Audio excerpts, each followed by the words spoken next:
Bonjour les amis et bienvenue à cette dernière heure du conte. Et oui, c'est déjà la dernière journée d'école de cette année scolaire 2019-2020. Une année scolaire qui aurait été bien particulière pour tout le monde avec ce confinement et ce fameux virus de la COVID-19. Alors j'ai choisi pour toi un livre intitulé « En attendant l'autobus » écrit par Mélanie Légère, illustré par Serge V. Richard des éditions Bouton d'Or Acadie. J'ai choisi ce livre parce que tu es peut-être comme moi et tu as peut-être déjà hâte que l'autobus scolaire reparte parce que ça fait tellement longtemps qu'il n'a pas passé. Hein? On s'ennuie de l'école, de nos enseignantes, de nos amis. Alors on va aller voir pourquoi le petit garçon il attend l'autobus.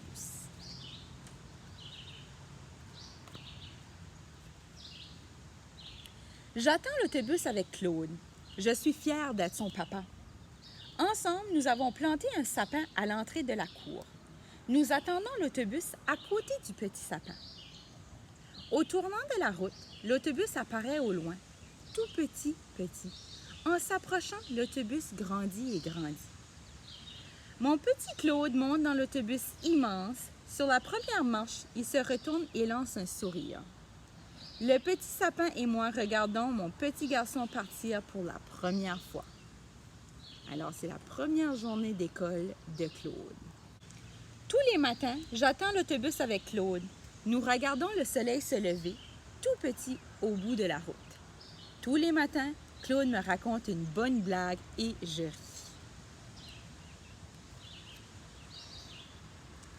Qu'est-ce que la souris fait dans la trompe de l'éléphant?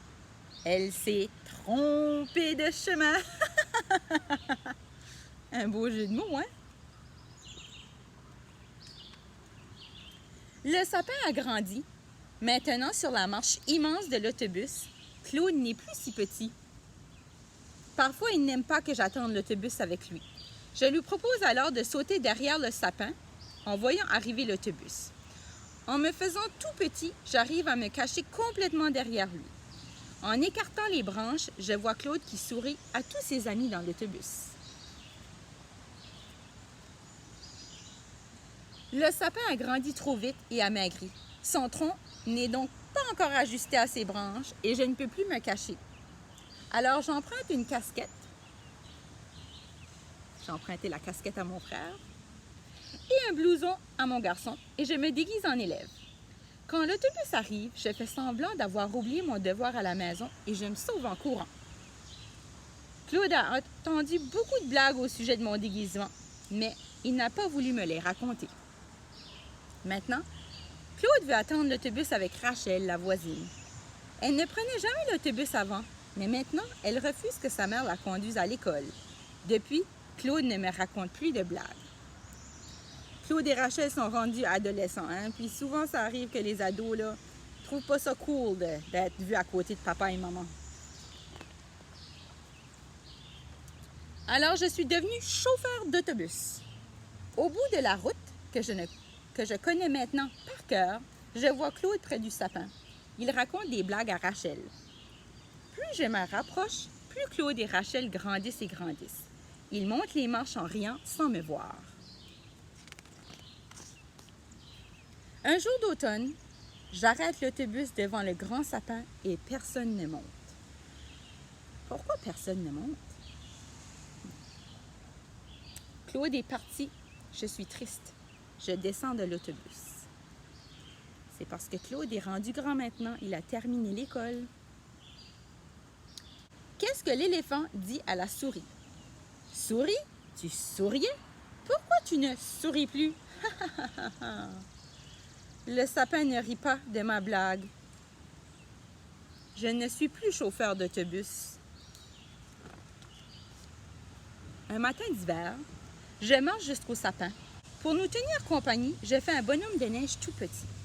Je raconte au sapin, au bonhomme de neige, le premier jour où j'ai attendu l'autobus avec mon petit garçon. Je leur dis que certains matins, je m'ennuie de Claude. Surtout quand je me réveille avec une bonne blague à raconter. Tout à coup, au tournant du chemin, je vois apparaître l'autobus. Plus il s'approche, plus il grandit. Au bout d'un instant, je me cache derrière le sapin. À ma grande surprise, l'autobus ralentit. Il a manqué d'essence. Un élève a oublié son devoir. Le chauffeur ouvre la porte. Monte, papa! C'est Claude qui me fait signe de monter à bord. Je m'élance sur la première marche et je me sens tout petit. Je me retourne. Le sapin est si majestueux. Il scintille sous la neige. On va se promener ensemble, demande Claude. Je me suis réveillée ce matin avec une bonne blague. Nous rions ensemble tout le long de la route. Et quick, mon histoire est finie. Je t'invite à me raconter ta meilleure blague sur l'application Flipgrid. J'ai bien hâte de l'entendre. J'ai préparé pour toi des petites fiches d'activités que tu trouveras sur le site de Bouton d'Or Acadie, dont des étiquettes mots pour trouver les contraires, des situations d'écriture pour écrire ta blague préférée ou encore quel métier tu aimerais faire plus tard, des sondages sur le moyen de transport pour aller à l'école ou ta saison préférée et encore des activités autour de l'arbre. Maintenant, j'aimerais te souhaiter des belles vacances d'été.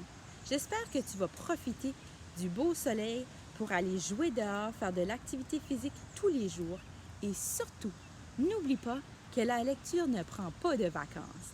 Alors, je t'invite à faire de la lecture tous les jours. Au plaisir de te revoir. À bientôt!